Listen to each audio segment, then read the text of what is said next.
Jesucristo, el Verbo viviente, es el único medio de salvación. Él es el centro del pensamiento de nuestra vida, la fuente y la autoridad de la doctrina. El principal propósito de la vida de Cristo fue la obediencia a los mandamientos, exaltando la ley de Dios como un reflejo de su carácter. El principal mensaje a ser predicado en el mundo, basado en Apocalipsis 14, está representado por 3 ángeles llevando el Evangelio eterno al mundo entero. Este mensaje se basa en los encantos inigualables de Cristo y declara que la hora del juicio ha llegado y llama a obedecer los mandamientos de Dios. Mediante su palabra, Dios ha comunicado a los hombres el conocimiento necesario para la salvación. Las Santas Escrituras deben ser aceptadas como dotadas de autoridad absoluta y como revelación infalible de su voluntad. Y aunque el canon de las Escrituras inspiradas está cerrado, el Espíritu Santo continúa iluminando, amonestando y confortando al pueblo de Dios a través del testimonio de Jesús, el Espíritu de profecía. El camino a la vida se traza a través de un camino angosto que debe ser recorrido con confianza en las promesas que Dios dejó a hombres y mujeres fieles que dedicaron sus vidas hasta la muerte por el Evangelio eterno. Los fundadores de la Iglesia soñaron con el día en que la revelación sería una realidad en sus vidas.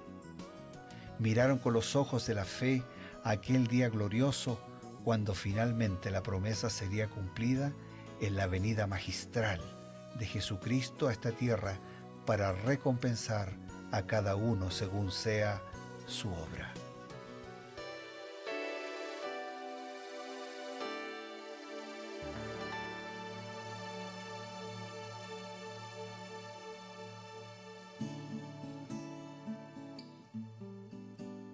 Qué oportunidad más bonita, maravillosa, de encontrarnos cada día por medio de la señal de nuevo tiempo, la señal de esperanza.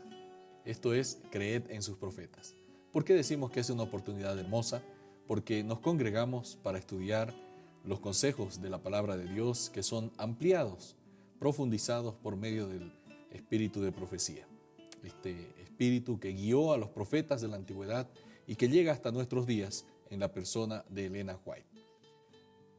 Por esto estamos aquí juntos con el pastor Bruno Razo y comenzamos ya nuestro programa. ¿Qué tal, pastor? Estamos contentos y agradecidos a Dios y nos movemos con la premisa bíblica de que creyendo en Dios estamos seguros y creyendo en sus profetas somos prosperados.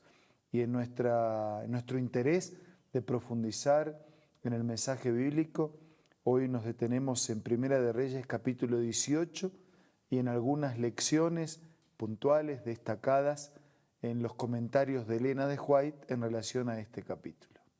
Sin duda, pastor, que este capítulo es uno de los más llamativos, paradigmáticos y más utilizados para simbolizar y para retratar la lucha entre el bien y el mal, la lucha entre dos poderes que están presentes en el mundo. Elías, de parte de Dios, y los sacerdotes de Baal, los profetas de Baal, de parte del enemigo de Dios. Y entonces hay muchas cosas que aprender, difícil elegir tantas cosas, tantas enseñanzas. No nos alcanzarían horas. Realmente, ¿no? Pues bien, vamos a concentrarnos en la primera parte, cuando Elías y Acab, después de un tiempo, se vuelven a encontrar. Y es interesante, Acab acusa a Elías de perturbar a Israel. Esa era la perspectiva de Acab. Pero, ¿cuál era la perspectiva de Dios de acuerdo a lo que nos revela la inspiración? Bueno, no es la primera vez, no fue en la historia ni tampoco en el presente, que quien quiere transmitir el mensaje de paz, el mensaje verdadero, el mensaje bíblico, el mensaje de salvación, sea acusado de perturbador, ¿no? Porque perturba, produce una inquietud frente a esa verdad presentada. Pero Elena de White, comentando en Profetas y Reyes, página 102, dice: en las primeras palabras que alcanzaba a balbucear, ¿eres tú el que alborotas a Israel?, revelaba inconscientemente los sentimientos más íntimos de su corazón. Acab sabía que se debía a la palabra de Dios que los cielos se hubiesen vuelto como bronce, y sin embargo procuraba culpar al profeta de los gravosos castigos que apremiaban la tierra. O sea, a ver, Acab no tenía coraje de decir que Dios era el culpable. Claro. Entonces suavizó sus sentimientos interiores echándole la culpa al profeta de Dios. El profeta de Dios no hace otra cosa que transmitir el mensaje de Dios. Así que de todas maneras quedaba al desnudo su posición, estaba culpando a Dios. Sin duda. Pero quien quiere atacar a Dios y no puede, termina atacando al Hijo de Dios. Esta es una estrategia del enemigo. Por eso el Apocalipsis dice con toda claridad que cuando el enemigo no pudo con Jesús, se dedicó a atacar la iglesia. Claro. Cuando no puede con el Señor, entonces ataca a los hijos del Señor. La declaración continúa para decir de esta manera: es natural que el que obra mal tenga a los mensajeros de Dios por responsables de las calamidades que son el seguro resultado que produce el desviarse del camino de la justicia. O sea, no era Dios el culpable y tampoco era el mensajero, el profeta. El culpable era el mismo Acab, pero siempre el culpable proyecta su culpa en otros. Los que se colocan bajo el poder de Satanás no pueden ver las cosas como Dios las ve. Cuando se los confronta con el espejo de la verdad, se indignan al pensar que son reprendidos. Cegados por el pecado, se niegan a arrepentirse, consideran que los siervos de Dios se han vuelto contra ellos y que merecen la censura más severa. Interesante. Explicación realmente muy clara, ¿no? O sea, no hay cómo perderse. Aquí está la perspectiva de Dios. No hay cómo perderse. Esa es la perspectiva de Dios, y entonces queda absolutamente claro que no era el profeta ni era Dios el que perturbaba a Israel, sino que quienes perturbaron a Israel, Acab y otros, eran los que se oponían, los que eran indiferentes, rebeldes, los que no querían aceptar la voluntad de Dios para su vida. La historia continúa y nosotros vemos la confrontación de Acab ahí en el Monte Carmelo.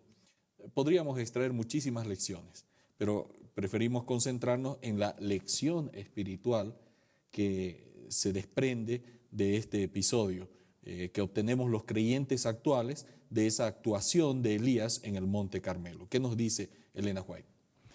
Bien, en el libro Conflicto y Valor, página 209, leemos: Dios quería que su honor fuese exaltado como supremo ante los hombres y que sus consejos fuesen confirmados a la vista del pueblo. El testimonio del profeta Elías sobre el Monte Carmelo constituye un ejemplo de alguien que se puso completamente de parte de Dios y de su obra en la tierra. Sea hoy manifiesto que tú eres Dios en Israel, que yo soy tu siervo y que por mandato tuyo he hecho todas estas cosas. Respóndeme, Jehová. Ruega, respóndeme. Su celo por la gloria de Dios y su profundo amor por la casa de Israel presentan lecciones para la instrucción de todos los que permanecen hoy como representantes de la obra de Dios en la tierra. Y la verdad que aquí había algo más que Elías y los profetas de Baal. Más allá que fuera uno contra 450, y más allá de que hubiera 7.000 que no habían doblegado sus rodillas, en juego aquí estaba el Dios verdadero con los dioses falsos. En juego estaba aquí el honor de Dios, la vindicación del carácter, del poder, de la esencia de Dios, y todo lo otro que era opuesto a la voluntad de Dios, a los planes de Dios y al proyecto de Dios. Y Elías estaba convencido. Elías no está jugando su pellejo. Claro. Elías está convencido y dice: Señor, acá estoy. Yo estoy acá porque tú me pediste que esté acá. Y que quede claro que tú eres quien eres. Y que quede claro que ellos son quienes son. Entonces, en ese milagro, porque no hay otra manera, en ese milagro que ocurrió sobre el altar, del fuego que descendió del cielo, quedaba claro quién era el Dios verdadero. Porque por otro lado ellos también invocaban a sus dioses, ellos también hacían fuegos y pasaban incluso a hijos al sacrificio. Y Elías parece que tiene una actitud soberbia, ¿no? Porque se le hace un poquito más difícil a Dios, ¿no? Pero no es que se le hace más difícil a Dios porque moja aquel lugar. Lo que Elías quería asegurarse, que no quedaran dudas, que hubo una trampita, que alguien, digamos en vocabulario de hoy, tiró un fósforo, ¿no? Que no había cómo, eso estaba empapado de agua que chorreaba como un río. Entonces, Señor, aquí estoy. Aquí está en juego tu esencia, tu carácter, tu providencia. Está en tus manos, lo que tú quieras. En juego estaba saber quién era realmente el Dios verdadero en Israel.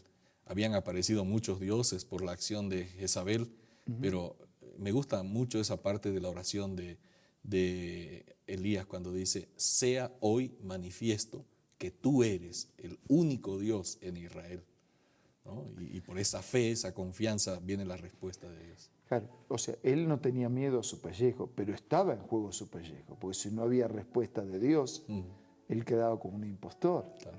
¿Qué habrían hecho con él? Podemos imaginarlo. Así que a él no le preocupaba su pellejo, pero estaba en juego su pellejo. Pero a él le preocupaba solo una cosa. Y lo único que le preocupaba a él era que Dios fuese reconocido una vez más. Qué bueno. Miren ustedes cuántas lecciones aprendemos de este episodio, queridos amigos. Mientras reflexionamos en esta parte de la historia, tenemos un momento para un mensaje importante. Hola, hoy vamos a leer una cita acerca de la verdadera educación. La verdadera educación significa más que la prosecución de un determinado curso de estudio. Significa más que una preparación para la vida actual. Abarca todo el ser y todo el periodo de la existencia accesible al hombre. Es el desarrollo armonioso de las facultades físicas, mentales y espirituales. Prepara al estudiante para el gozo de servir en este mundo y para un gozo superior proporcionado por un servicio más amplio en el mundo venidero. Esta cita puedes encontrarla en el libro La Educación, escrito por Elena G. de White. Te invito a que pueda ser parte de tu biblioteca personal. Adquiérelo visitando ahora mismo la página www.aces.com.ar o también puedes descargar la aplicación del App Store o del Play Store. Retornamos, amigos, para presentarles una invitación nuevamente para nuestra vida. Yo quería decirles para terminar que ustedes y yo y todos los días también somos testigos de un escenario de la lucha entre el bien y el mal, de un Dios que quiere ser soberano en nuestra vida, proveyéndonos todas sus bendiciones, y de un enemigo que también quiere manejar nuestra vida para conducirla a la destrucción. Y mi pregunta es si nosotros tendremos el coraje, la fe y el valor de Elías de confiar totalmente en Dios, en sus designios y en su providencia para nuestra vida. No nos quedemos con la pregunta. Mejor vamos a ofrecerle a Dios nuestra respuesta. Señor, hablamos contigo a través de la oración para pedirte, como aparece en la Biblia, que nos des ese espíritu de Elías, de confianza, de dependencia, de absoluta identificación con tu palabra, con tu soberanía, con tus promesas, que podamos permanentemente, con convicción, creer en tu palabra, jugarnos al poner nuestra vida de tu parte y de tu lado, y que en tu amor nos proveas lo que necesitamos para hoy, pero también nos proveas la promesa y la seguridad de una vida para siempre. Quédate con todos nosotros, oramos agradecidos y necesitados en el nombre de Jesús. Amén. Amén. Esto ha sido Creed en sus profetas. Nuestro reencuentro está marcado para el día de mañana con la bendición de Dios. Hasta entonces.